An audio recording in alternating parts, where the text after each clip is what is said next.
آج کی تاریخ میں سب سے مشہور انسان کون ہے دنیا میں؟ کون ہے؟ محمد صلی اللہ علیہ وسلم. آج کی تاریخ میں سب سے مشہور انسان پورے دنیا میں محمد صلی اللہ علیہ وسلم. سب سے زیادہ دشمن کس کے؟ محمد صلی اللہ علیہ وسلم جی. یہ صحیح بات ہے.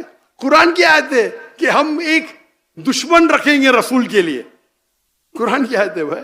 تو میں کہتا ہوں ارون شوری تو قرآن کو صحیح ثابت کر رہا ہے اور بھڑک جاتا ہے. کیوں؟ قرآن میں لکھے تیرے بارے میں. اگر سب دشمن بولیں گے ایک سال کے لیے کوئی بھی اللہ کے رسول کا دشمن نہیں تو قرآن غلط. قرآن کو غلط ثابت کرنا بہت آسان ہے. سب لوگ دشمن مل کے بولے ایک سال تک کہ ہم قرآن کو اٹیک نہیں کریں گے, ہم اللہ کے رسول کو اٹیک نہیں کریں گے, تو قرآن غلط ثابت ہو جائے گا. ہاں کہ نہیں؟ یہ اوپن چیلنج ہے اللہ کا. اللہ نے جب کہا ابو لہب وہ جلیں گے آگ میں, وہ جھوٹ بولتے تھے اللہ کے رسول کے خلاف, جھوٹ بولتے تھے.